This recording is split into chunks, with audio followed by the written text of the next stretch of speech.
Hello friends, আমি Rimpa from West Bengal. আমার পরিবারের সকলকে স্বাগত। সকাল সকাল ঘুম থেকে উঠেই ব্লগটা আজকে চালু করলাম। এই দেখো, এদিকে মহারানীকে ঘুম থেকে আমি টেনে তুলেছি, তাও তাদের অবস্থা দেখো।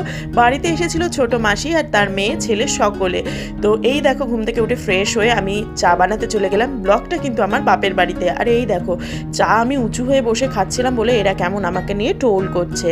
তো এই নিয়ে হাসাহাসি হয়ে চা খাওয়া কমপ্লিট হলো। আর এই দেখো, এখানে ছোট মাসির ছেলে, মেয়ে, মাসমণি, বোন আর সোনা পাপা সকলে রয়েছে। মা এদিকে ভাত বসিয়ে দিয়েছে আর ঠাম্মা কাটছে সবজি আর আমি করছি ভিডিও। এদিকে যখন সবজি রান্না হচ্ছিল, মানে বাঁধাকপি রান্না হচ্ছিল উনুনে। আমার বাপের বাড়িতে রান্না বান্না কিন্তু এখনো উনুনেই হয়, সেটা কি জানো? আর এই দেখো, সকাল সকাল বাবু বায়না করেছিল ভাইয়ের কাছে যে ডাব খাবে, আর ভাই তার জন্য গাছ থেকে পারছে ডাব।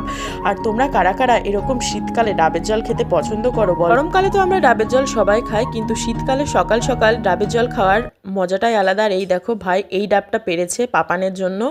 আর এদিকে ঠাম্মার বনু খাচ্ছিল ভাত সকাল সকাল, প্রায় তাও 10টা বাজার। এই দেখো, আমি কিন্তু ডাবের জল আর ডাবের নরম নারকেল নিয়ে বসে পড়েছি। রোদে বসে খাওয়ার মজাটাই কিন্তু আলাদা। আর এই দেখো খাচ্ছি। আজকের ব্লগটা এইটুকানি। ভালো লাগলে লাইক, কমেন্ট, শেয়ার।